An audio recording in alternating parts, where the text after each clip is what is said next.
So I'm Mark Anzelc. My wife and I are owners of Peninsula Coffee House and Peninsula Wine Cellar. Deb and I decided to put this business together, kind of motivated around this whole idea of giving back. And we thought the best way to give back is to create jobs. And it's so far created 30 jobs for the community, fulfilling an unmet need with the coffee shop and wine cellar. It's been great. We actually were considering another property down the street that didn't work out for us. Then when we came through, we said, it's got a lot of potential, a lot of character, and so we were all in. And then as we got started with the project, it was just, the amount of work was overwhelming, and we said, we're all out. And then Deb pulled me back in and said, hey, we got to do this. So particularly tying in with architectural justice and your input really helped us solve so many of the things we needed to solve. We didn't know how to solve them. And so then we're all in and we just muscled through the challenges. The building was built around 1911. It was originally a bank. We operated as a bank for about 20 years. And then during the Depression, it was closed by the president. And for 8 years, it was vacant. It was idle.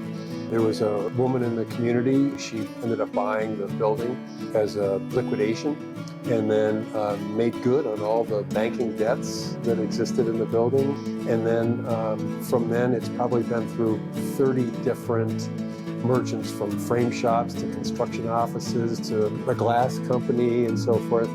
And most recently vacant, for a few years, and then we turned it into the coffee shop and wine cellar. So as we get started, we realized we just weren't qualified for so many things. I mean, we didn't know how to make coffee, we didn't know how to do the interior design, we didn't know the construction side of things. It's a historic building, and there were a lot of rules and so forth that we had to follow. As we started thinking about the design, we could figure out sort of a general footprint, but we weren't good with taking advantage of the character of the building for design purposes. Deb's brother is a designer in California, owns a firm out there, and he said, you really need to get some help. And to be honest with you, I was skeptical about that. I thought, how hard can it be? We'll figure it out. And they came over and met you and James and just fell in love. So that we found you, and then trying to figure out how you would fit in. Originally, the thought was you could kind of help us with the layout, and then we'll manage all the other subs and contracts. But what you did for us, the creative inputs, the design concepts, it was just a hands-down choice to use you for everything we possibly could. As we had talked about it, we thought, hey, kind of an old school apothecary sort of feel was something that we liked. And we liked earth tones and sandstones, and because there was a quarry here in the village and so forth. And you took a few of those elements like that and just built out the whole concept. I have people come in every week and say, where did you get your counters? Where did you get your stone? Who did the design? People will sit on the bench that you put back there and they go, this just fits. It's just right.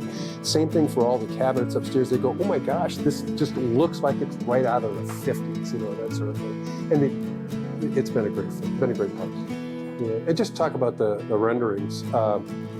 It was something I didn't really even understand. I mean, I didn't know what things would look like. And, Deb, I've got a little bit of a spatial view.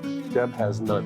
And, the three-dimensional projections. And as we were going through the design reviews, and your ability to point and click and say, here's what it looks like from this angle. We could virtually walk around the room. And I know that technology exists, but seeing that applied to this space in our footprint with our constraints was really amazing.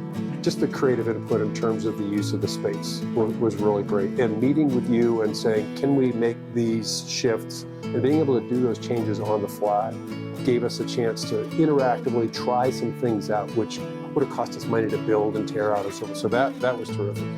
Secondly was the build. You could do everything. You could do the woodwork, the stonework, the layout, the architectural design. You could do any of that for us, and that was great. Even some of the little features around the wood, some of the carvings and so forth, and your ability to do those, your metal shop, your stone shop, your wood shop, all of those things. And then I think lastly for us is just the choice of materials. Just the guidance and recommendations, the stonework and so forth, and some of the creative input in terms of, these are sort of an infusion of a contemporary feel with a historic look. And it was terrific. So those design inputs were great. experience. Again, some of the design you've helped us with, they're really kind of 5 different spaces. If you want a wine bar, it's down here. If you want to sit out on the patio and enjoy the river, or a hardtop overlooking, some of the green space or the social back room. And so, want people to have the experience that they want, and the design really helped us with that. So I want people to enjoy it, and I want people to come back and tell others. So we've been open 4 months. We're seeing 20,000 customers in 4 months come through. We can't do the things we want to do around giving back if we don't have a viable business. And it appears to be a very viable business, so that's great. And thanks, Darlene. And you and James and Architectural Justice have been absolutely amazing. The capability of your business, the support of your staff, the expertise that you have through the whole team and so forth has just been absolutely unbelievable. It just tremendous value.